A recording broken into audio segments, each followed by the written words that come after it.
and they just traded the king for a governor. That's all. In North Carolina, the governor was the royal governor, and there were two governors. There was a common people's governor, and there was a royal governor. And then when after 1776, the Governor Caswell, what he did is he was the royal governor, and he became the governor of the state of North Carolina. And in the Halifax reserves, they had said to the people that they could no longer protect the people.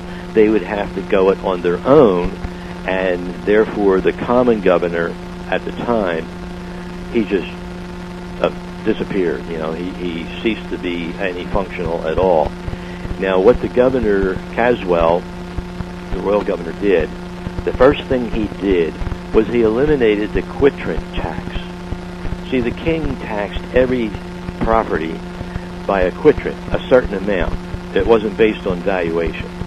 And the first thing that Governor Caswell did, and I imagine every other state did it, he eliminated the quitrent tax and added an ad valorem tax, which means now they would set the price of the property and charge a tax accordingly.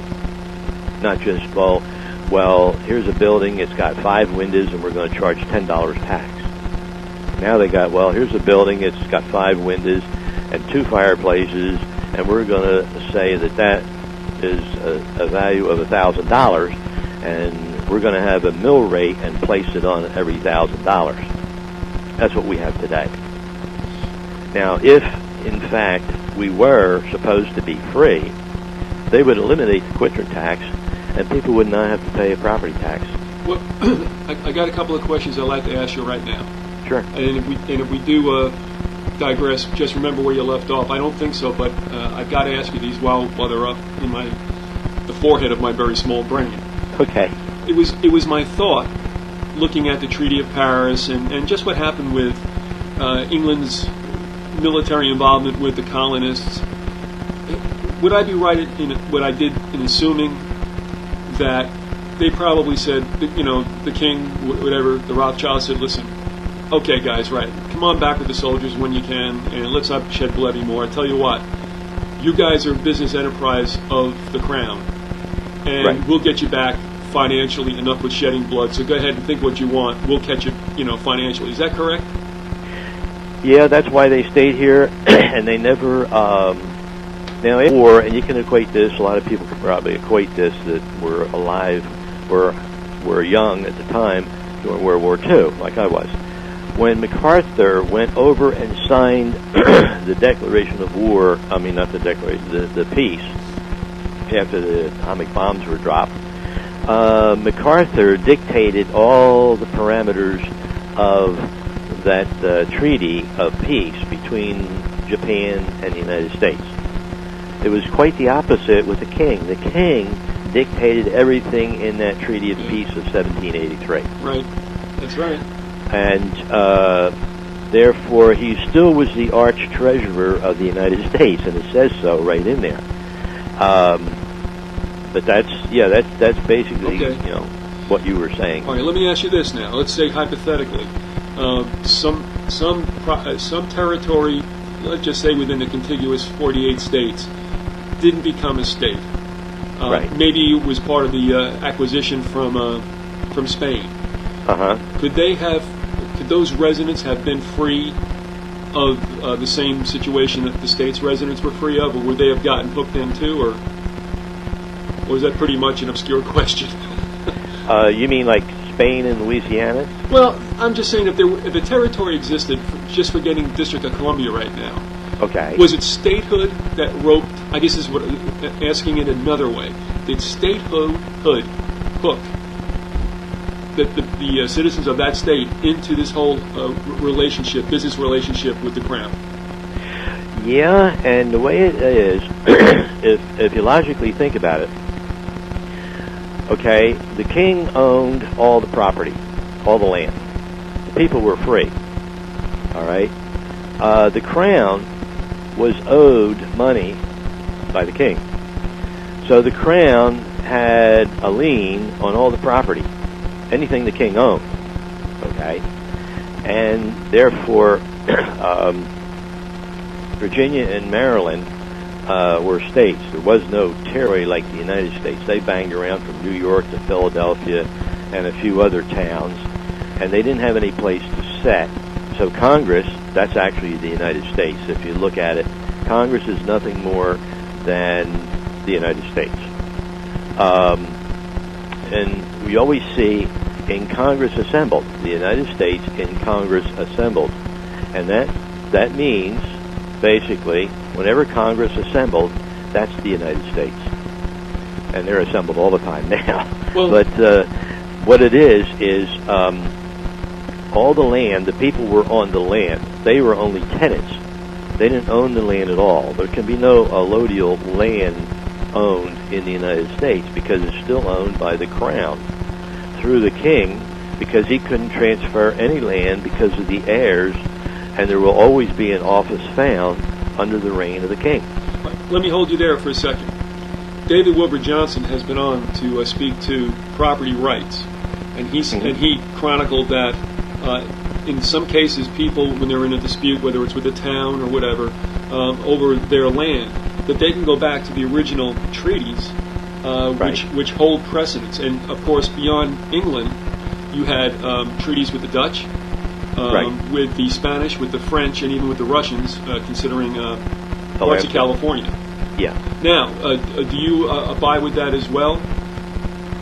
Well, that would appear to be, but when the colonies and everything became under the rule of the United States, remember, the crown operated in every one of those countries: France, China, Spain, Spain, Italy.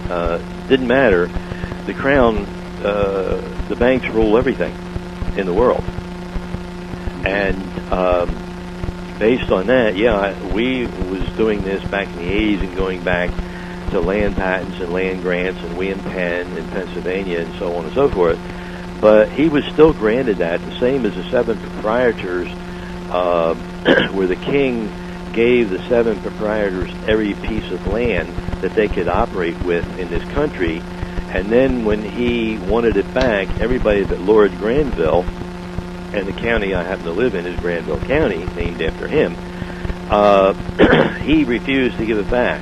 When the war ended, the 1776 war ended, they confiscated, the governor in North Carolina, Caswell, confiscated that land and returned it back to the king. Now, wait a minute.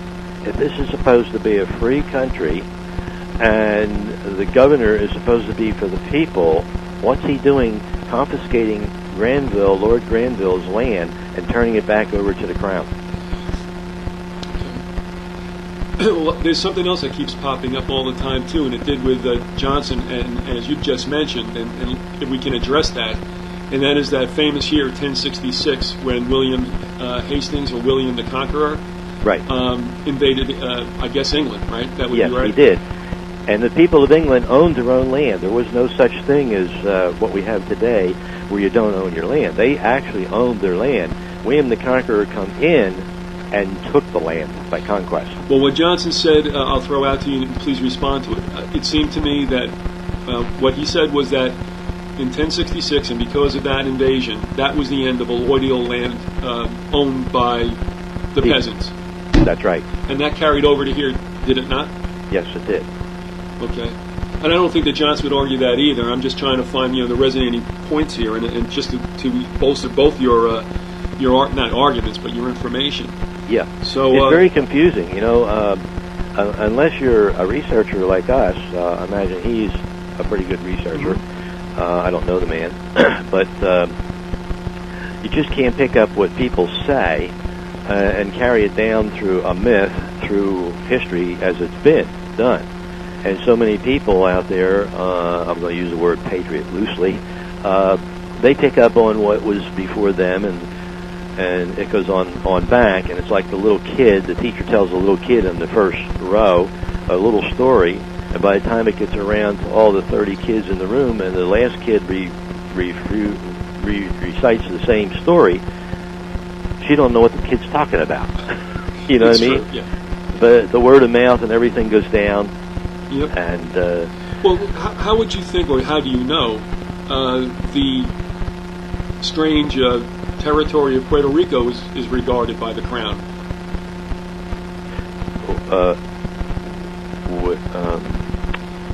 you mean the island Puerto Rico is? Well, that was taken up by the United States in 1970. What, the status of Puerto Rico? Yeah, that was 1898 is when Spain gave it up. Right. Well, yeah, we're forced to. Yeah. The first. In fact, that was the Spanish-American War, and my uncle, we buried him on the day that Kennedy was shot. That's how I remember. It's also my wife's birthday. So he fought in that Spanish-American War also. Ceased to be any functional at all. Now, what the Governor Caswell, the royal governor, did, the first thing he did was he eliminated the quitrent tax. See, the king taxed every property by a quitrent, and they just traded the king for a governor, that's all. In North Carolina, the governor was the royal governor, and there were two governors. There was a common people's governor, and there was a royal governor. And then after they had said to the people that they could no longer protect the people, they would have to go it on their own, and therefore the common governor at the time, he just disappeared. You know, he a certain amount. It wasn't based on valuation. And the first thing that Governor Caswell did, and I imagine every other state did it, he eliminated the quitrent tax and added an ad valorem. After 1776, the Governor Caswell, what he did is he was the royal governor, and he became the governor of the state of North Carolina. And in the Halifax Reserve,